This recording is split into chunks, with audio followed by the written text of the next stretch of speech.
Vous vous tenez au pied d'une montagne. Une montagne qui porte peut-être le nom d'une maladie, d'une crise financière, d'une relation brisée ou d'un projet qui semble absolument insurmontable. Vous levez les yeux et son sommet se perd dans les nuages du doute et de l'incertitude. Une voix intérieure, froide et rationnelle, vous murmure « C'est impossible. Tu n'as pas la force. Tu n'as pas les ressources. Il n'y a pas d'issue. » Cette voix vous paralyse, elle vous ancre dans la peur et vous fait oublier qui marche à vos côtés. Vous avez peut-être tout essayé, la logique, la planification, le travail acharné. Mais vous vous heurtez toujours au même mur, au même sentiment d'impuissance. Comment commencer quand la fin semble si lointaine et si improbable ? Comment faire le premier pas quand le sol sous vos pieds tremble d'anxiété ? Je veux vous dire aujourd'hui que votre sentiment est légitime, mais il n'est pas la vérité finale.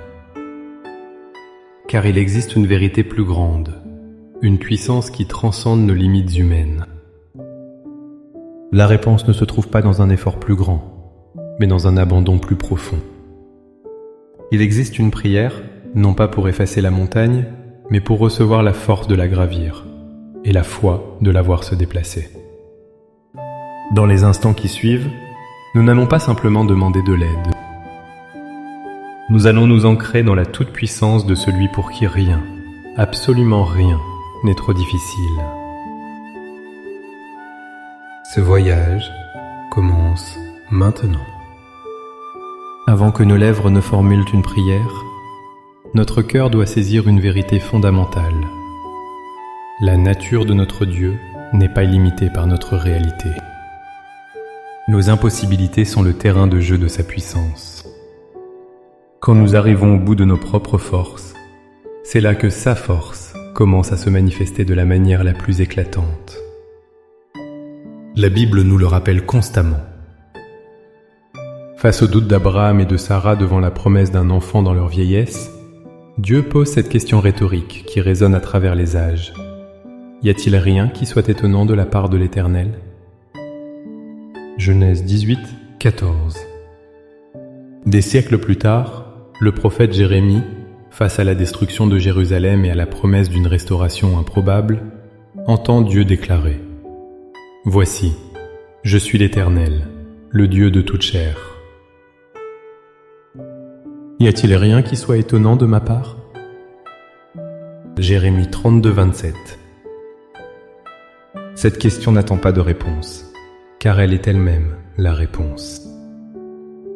Elle nous rappelle que le Dieu qui a créé l'univers à partir de rien, qui a séparé la mer en deux et qui a ressuscité les morts, ne considère pas nos problèmes comme des défis, mais comme des opportunités de révéler sa gloire.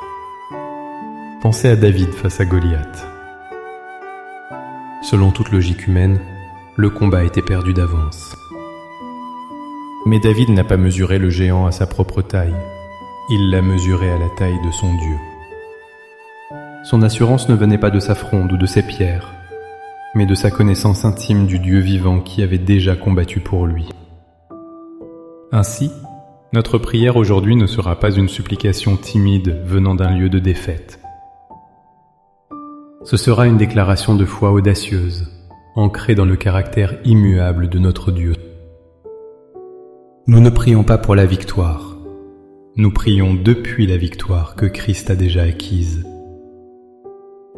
C'est avec cette perspective renouvelée, cette foi fortifiée, que nous pouvons maintenant nous approcher du trône de la grâce. Maintenant, avec une foi ferme en cette promesse, élevons nos cœurs vers le Seigneur. Laissez ces paroles devenir les vôtres. Priez avec toute votre sincérité. Père céleste, Seigneur tout-puissant, Créateur des cieux et de la terre, je viens devant toi aujourd'hui, non pas en cachant ma peur, mais en la déposant à tes pieds. Tu vois cette montagne qui se dresse devant moi ? Tu connais son nom, son poids et la façon dont elle obscurcit mon horizon. Mon esprit me dit que c'est impossible, mon cœur est lourd de doutes et mes forces sont épuisées. Mais aujourd'hui, je choisis de faire taire ces voix pour écouter la tienne.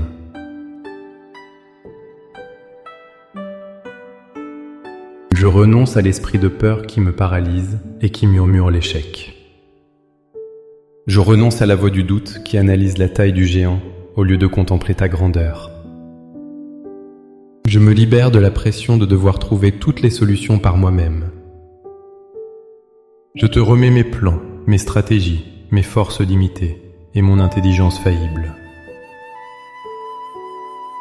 Je reconnais que sans toi, je ne peux rien faire, mais qu'avec toi, tout est possible. Père, je proclame ta parole sur ma situation. Tu as dit dans ta parole, « Je suis l'Éternel, le Dieu de toute chair. » Y a-t-il rien qui soit trop difficile pour moi? Aujourd'hui, je réponds avec foi, « Non, Seigneur, rien n'est trop difficile pour toi. » Face à ce mur qui semble infranchissable, je proclame que tu es le Dieu qui fait un chemin là où il n'y en a pas.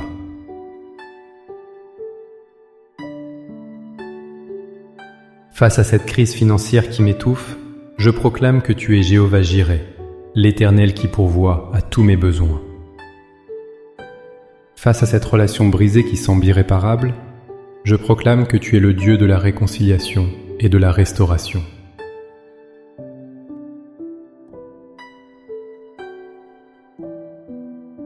Ouvre mes yeux spirituels pour que je cesse de voir l'obstacle et que je commence à te voir, toi, agissant au milieu de l'obstacle. Donne-moi les yeux de David, qui voyait non pas un géant, mais une occasion pour le nom de l'Éternel d'être glorifié. Je ne te demande pas un chemin facile, mais je te demande ta présence à chaque pas. Montre-moi la première pierre à poser, le premier appel à faire, le premier mot à dire. Remplis-moi de ton courage surnaturel pour commencer, et de ta persévérance divine pour continuer, même quand je ne vois pas encore le résultat. Que ta force soit ma force, ta sagesse ma direction. Par la foi, je reçois maintenant ta paix, qui surpasse toute compréhension, cette paix qui garde mon cœur et mes pensées en Jésus-Christ, même au milieu de la tempête. Je te remercie d'avance, non pas parce que le problème a déjà disparu, mais parce que je sais que tu es déjà à l'œuvre. La victoire ne dépend pas de moi, elle dépend de toi. Et en toi, la victoire est déjà assurée. Je m'avance avec confiance, non pas en mes propres capacités, mais en ta fidélité infinie. Au nom puissant et victorieux de Jésus-Christ. Amen. Cette prière n'est pas une formule magique, c'est le début d'une marche de foi. La montagne est peut-être toujours là, mais vous ne la regardez plus de la même manière. Vous ne la regardez plus depuis le bas, avec peur, mais depuis le haut, assis dans les lieux célestes avec Christ, sachant que celui qui est en vous est plus grand que celui qui est dans le monde. Faites le premier pas aujourd'hui, aussi petit soit-il, avec la confiance que Dieu marche avec vous. Si cette prière a fortifié votre cœur et renouvelé votre foi, montrez-le en aimant cette vidéo. Partagez-la avec quelqu'un qui fait face à son propre géant, car la foi partagée est une foi multipliée. Et abonnez-vous pour continuer à grandir ensemble dans la connaissance de la puissance de notre Dieu. Pour sceller votre engagement de foi et déclarer votre confiance en la puissance de Dieu, écrivez dans les commentaires « Avec Dieu, rien n'est impossible ». Chaque déclaration est une graine de foi que vous semez sur votre situation. Que la paix et la force du Dieu Tout-Puissant vous accompagnent à chaque instant. Soyez bénis.